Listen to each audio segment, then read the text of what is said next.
तो पिछली क्लास में हमने ऊपर वाली रॉ के सारे ऑप्शन देखे थे। आज हम बात करने वाले हैं राइट हैंड साइड में ये जो ऑप्शन है इसके बारे में, इसकी क्या वैल्यू है इस सॉफ्टवेयर में और कैसे इसे यूज़ किया जाता है और कैसा इसका इम्पैक्ट होता है उसके बारे में डिस्कस आज करेंगे। तो सबसे पहले ये रिंच जैसा कुछ आइकन बना हुआ है, इस पर क्लिक करते हैं तो यहाँ पे देखेंगे जैसे ही मैं यहाँ पे क्लिक कर रहा हूँ यहाँ सिलेक्शन बॉक्स एक्टिवेट है।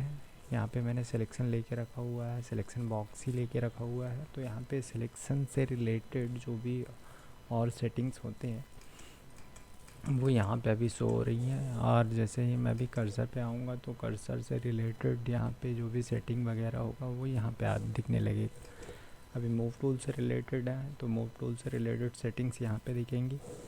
तो जैसे जैसे आप अलग अलग टूल्स में मूव करेंगे वैसे ही यहाँ पे सेटिंग्स भी चेंज होती रहेंगी, तो आप अपने हिसाब से इसकी सेटिंग कर सकते हैं। आगे हम देखेंगे यहाँ पे कैमरा जैसा एक आइकन बना है, रेंडर प्रॉपर्टी। तो इस पर अगर मैं क्लिक करूँ तो यहाँ पे आप देखेंगे जो हर 3D सॉफ्टवेयर में एक प्रॉपर रेंडर इंजन लगा होता है और ये एक से ज़्यादा हो सकते हैं और डिफरेंट डिफरेंट टाइप के render engine different different type के प्रॉप्स वगैरह को निकालने में हेल्प करते हैं और उसको कितना परफेक्ट वो निकालते हैं उसी हिसाब से उनका वेरिएशन बना होता है कि ये इंजन इस चीज़ के लिए सबसे बेस्ट है, ये इंजन इस चीज़ के लिए सबसे बेस्ट है। बेसिकली कोई एक प्रॉपर इंजन इसलिए नहीं यूज़ किया जाता है क्योंकि वो कहीं ना कहीं थोड़ा बहुत इधर उधर रहता है। तो अलग अलग लेयर में हम काम करके अलग अलग रेंडर इंजन को यूज़ करके आप परफेक्ट अपना आउटपुट निकाल सकते हैं। तो यहाँ रेंडर इंजन के बारे में आप देख रहे हैं, यहाँ पे ईवी रेंडर इंजन लगा हुआ है और भी इसमें अभी 2 ऑप्शन और है, वर्क बेंच है एंड साइकिल है। यहाँ पे 2 और रेंडर इंजन है लेकिन ईवी अभी इस सॉफ्टवेयर के लिए सबसे बेस्ट है तो अभी ईवी ही रहने देते हैं।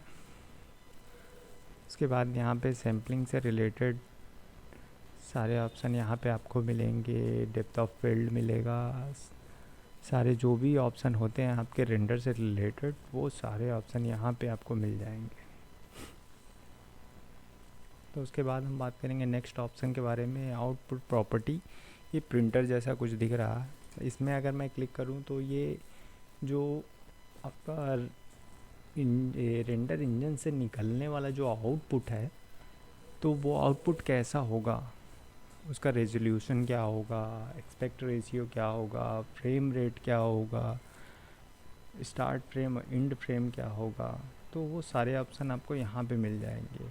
आपको फॉर्मेट कौन सा चाहिए, पीएनजी, जेपीजी, टारगा, जो भी मतलब फॉर्मेट आपको चाहिए यहाँ पे मिल जाएगा आपको। और यहाँ पे आरजीबी का भी ऑप्शन है, कलर का। तो यहाँ पे आप देखेंगे जो भी आपका आउटपुट निकल के जाने वाला है, रेंडर आउटपुट निकल के जाने वाला है, वो कहाँ पे जाएगा उसका आप यहाँ पे पाथ दे सकते हैं। आप किस ड्राइव में देना चाहते हैं, किस फोल्डर में देना चाहते हैं, तो यहाँ से आप अपने फाइल को सेट कर सकते हैं कि आउटपुट कहाँ जाने वाला है। उसके बाद ये स्टॉक ऑफ फ़ोटो जैसा कुछ ऑप्शन है, व्यू लेयर प्रॉपर्टी। तो यहाँ पे आप देखेंगे कि व्यू लेयर प्रॉपर्टी, यहाँ पे आपको व्यू लेयर प्रॉपर्टी मिल जाएगी। जैसे डिफरेंट डिफरेंट टाइप के लेयर अगर आप बना के ले जाना चाहते हैं तो हाँ, डिफरेंट टाइप के लेयर क्या होते हैं, लेयर वाइज रेंडर निकालने के लिए आपको डिफरेंट डिफरेंट टाइप के लेयर बनाने पड़ते हैं। तो उसमें यहाँ पे व्यू लेयर जैसा कुछ ऑप्शन है, तो यहाँ पे आप अपना न्यू लेयर बना सकते हैं। अभी मैंने जैसे ये अभी एक लेयर बनाया है तो यहाँ पे आप देख सकते हैं, यहाँ पे लाइट से रिलेटेड जैसा भी आपको पास चाहिए वैसे आप अपने पास को मॉडिफाई करके निकाल सकते हैं। अभी फ़िलहाल मैं इसे बंद करता हूँ। उसके बाद ये कुछ ड्रॉप अप जैसा ऑप्शन है, ये सीन का ऑप्शन है। तो सीन में आपको कैमरा से रिलेटेड, बैकग्राउंड सीन से रिलेटेड और एक्टिव क्लिप से रिलेटेड जो भी ऑप्शन है वो यहाँ पे आपको मिल जाएगा। और भी सारे ऑप्शन यहाँ पे आपको देखने को मिलेंगे, जिसमें रिजिड बॉडी और भी सारे ऑप्शन आपको, कस्टम प्रॉपर्टी वगैरह काफ़ी कुछ यहाँ पे देखने को मिलेगा। सीन्स को और तरीके से समझने के लिए हम यहाँ पे आते हैं। यहाँ पे अगर मैं न्यू सीन क्रिएट करूँ तो यहाँ पे एक नया पूरा सीन ही क्रिएट होके आपको मिलेगा। अभी मैं न्यू सीन में हूँ, अगर मैं चाहूँ इसे स्विच करना ओल्ड सीन में, तो मैं अगर ओल्ड सीन में अगर जाना चाहूँ तो ये मेरा ओल्ड सीन है और ये मेरा न्यू सीन है। तो अभी मैं न्यू सीन को डिलीट करता हूँ, अभी ओल्ड सीन में हूँ। तो यहाँ से आप सीन को भी अपने हिसाब से मॉडिफाई करके यूज़ कर सकते हैं। तो आगे हम बात करने वाले हैं वर्ल्ड प्रॉपर्टी के बारे में। वर्ल्ड प्रॉपर्टी ये आपको बैकग्राउंड प्रोवाइड कराता है, जो आपका ये बैकग्राउंड में जो कलर वगैरह है वो सब आपको देखने को यहाँ पे मिलेगा। ये कलर है उसका जो आपके बैकग्राउंड में यूज़ हो रहा है। फॉग वगैरह जो भी आपके बैकग्राउंड में यूज़ होने वाला है वो फॉग वगैरह यहाँ से, या मिस्ट वगैरह जो भी रहता है वो यहाँ से जनरेट किया जाता है। यहाँ पे उससे रिलेटेड, व्यू पोर्ट से रिलेटेड सारे ऑप्शन यहाँ पे आपको मिल जाएंगे। तो आगे हम बात करने वाले हैं, ये बॉक्स जैसा कुछ बना हुआ है, इसमें कलेक्शन प्रॉपर्टी लिखा हुआ है। जैसे ही हम क्लिक करते हैं, ये कलेक्शन जो बेसिकली ये वाला जो कलेक्शन है वही कलेक्शन यहाँ पे भी है। तो उस कलेक्शन से रिलेटेड प्रॉपर्टी को यहाँ पे भी दे दिया गया है। आगे नीचे मैं बात करूँगा, ये स्क्वायर जैसा कुछ बना हुआ है ऑब्जेक्ट प्रॉपर्टी। मैं इस पर जैसे ही क्लिक करूँगा तो ये आप देखेंगे जो ये हमारा जो ऑब्जेक्ट है उससे रिलेटेड जो भी प्रॉपर्टी है वो यहाँ पे होगी, और यही प्रॉपर्टी आपको यहाँ पे भी मिलेगी। ये सेम प्रॉपर्टी है, आप यहाँ से यूज़ कर सकते हैं या फिर यहाँ से यूज़ कर सकते हैं। तो जहाँ से आपको बेस्ट लगे आप वहाँ से ये प्रॉपर्टी यूज़ कर सकते हैं। आगे हम बात करते हैं, ये रिंच आइकन जैसा जो बना हुआ है ये सबसे इम्पॉर्टेंट टैब है। इसे मॉडिफायर टैब कहा जाता है या मॉडिफायर प्रॉपर्टीज़। मैं इसे क्लिक करूँ तो यहाँ पे देखेंगे कुछ ऐसा ये दिख रहा है। अगर मैं इसे क्लिक करूँ तो यहाँ पे देखेंगे काफ़ी सारे ऑप्शन यहाँ पे मिलेंगे आपको, जो मॉडिफिकेशन के लिए यूज़ किए जाते हैं। अगर मैं कोई एक ऑप्शन यूज़ कर लूँ तो आप देखेंगे कुछ ऐसा अभी इसका लुक एंड फील है। और यहाँ पे लेवल्स ऑफ, अगर मैं लेवल बढ़ाता हूँ तो कुछ ऐसा है। और उसमें ऐसा नहीं कि आप एक ही ऑप्शन यूज़ कर सकते हैं, आप मल्टी मॉडिफायर यूज़ कर सकते हैं एक साथ।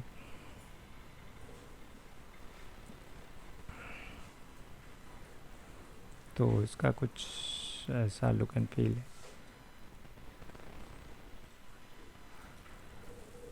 तो मैं अभी इसे बंद करता हूँ। तो आगे चलते हैं, ये पार्टिकल जैसा कुछ बना हुआ है, पार्टिकल प्रॉपर्टीज़ के बारे में है। ये पार्टिकल कैसे जनरेट होता है उसके बारे में। तो यहाँ पे अगर मैं आता हूँ तो यहाँ पे आप ऐसा कुछ लेआउट देखेंगे। और अगर मैं यहाँ पे प्लस पे क्रिएट करूँ तो यहाँ पे एक इमीटर जनरेट होता है। अगर मैं प्ले करता हूँ तो आप देखेंगे यहाँ से इस बॉक्स से पार्टिकल जनरेट होके निकल रहा है।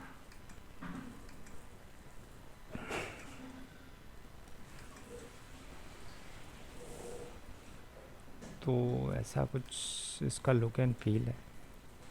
यहाँ पे एयर का काफ़ी कुछ है यहाँ पे। तो ऐसा कुछ इसका इम्पैक्ट है, और उससे रिलेटेड सारे सेटिंग्स यहाँ पे आपको मिल जाएंगी। तो आगे हम बात करते हैं फिज़िक्स प्रॉपर्टी के बारे में। ये सर्कल जैसे कुछ बना हुआ है और इसके बीच में डॉट है। तो यहाँ पे आपको जैसे फोर्स फील्ड होता है, कोल्यूशन होता है, क्लॉथ होता है, डायनामिक पेंट है, सॉफ्ट बॉडी है, फ्लूइड है, रिजिड बॉडी है एंड रिजिड बॉडी कांस्टेंट है। तो यहाँ पे जो भी आप पार्टिकल या फिर किसी और ऑब्जेक्ट पे यूज़ करने वाले हैं तो उससे रिलेटेड ये सारे ऑप्शन हैं। हम आगे चल के इसको अच्छी तरीके से देखेंगे। तो आगे चलते हैं, हम बात करते हैं नेक्स्ट ऑप्शन के बारे में। तो ये कुछ ऐसा गियर टाइप का कुछ दिख रहा है, ऑब्जेक्ट कंस्टेंट प्रॉपर्टी है ये। तो जैसे ही मैं ऑब्जेक्ट कंस्टेंट प्रॉपर्टी में जाता हूँ तो यहाँ पे देखेंगे ये कुछ सेटिंग जैसा ही है, पर इसका यूज़ अलग है। अगर सपोज़ मैं इसे क्लिक करके और कॉपी लोकेशन अगर करता हूँ तो यहाँ पे आप देखेंगे कॉपी लोकेशन और टारगेट में अगर मैं यहाँ पे क्यूब करूँ, सॉरी टारगेट में अगर कैमरा करूँ तो आप देखेंगे जो कैमरा का पोजीशन होगा वो क्यूब ने ले लिया है। तो यहाँ पे आप डिफरेंट टाइप के लोकेशन को मूव करके देख सकते हैं। सेम लोकेशन पे आप लाइट को रख सकते हैं और सेम लोकेशन पे आप कैमरा को रख सकते हैं। तो ये कुछ ऐसा बिहेव है इसका। तो आगे हम बात करते हैं, ये कुछ ग्रीन कलर का ट्रायंगल जैसे बना हुआ है ऑब्जेक्ट डाटा प्रॉपर्टी के बारे में। तो सिंपली मैं अभी एक ग्रुप यहाँ से लेता हूँ, एक ग्रुप यहाँ पे लेता हूँ और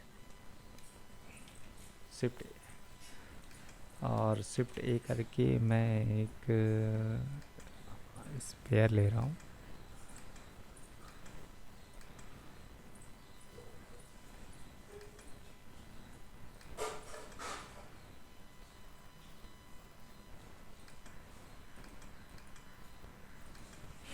तो आप देख सकते हैं इस प्रॉप के शेप को अगर मैं इसमें कन्वर्ट करना चाहूँ तो डेफिनेटली मैं कर सकता हूँ। ये प्रॉप अलग है और ये प्रॉप अलग है, पर मैंने इस प्रॉप की प्रॉपर्टी को चेंज कर दिया।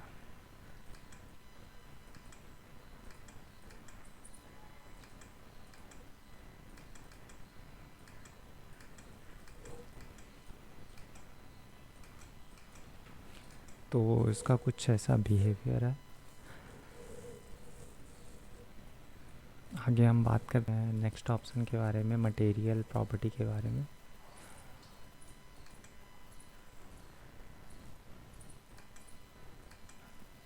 तो मटेरियल प्रॉपर्टी जो भी डिफ़ॉल्ट मटेरियल लगा होता है वो मटेरियल प्रॉपर्टी के बारे में यहाँ पे हमको उसका ऑप्शन मिलता है, कैसा लुक एंड फील होने वाला है आपके मटेरियल का। तो वो यहाँ पे आप देख सकते हैं। यहाँ पे चेंजेस वगैरह आप करके पे व्यू शेडिंग जैसा लुक एंड फील होने वाला है।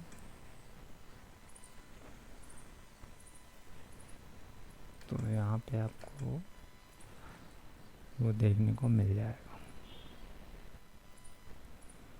और यहाँ पे बेस कलर वगैरह भी आप चेंज कर सकते हैं अपने मटेरियल का, जो भी आप अपने मटेरियल का कलर रखना चाहते हैं तो वैसा रख सकते हैं।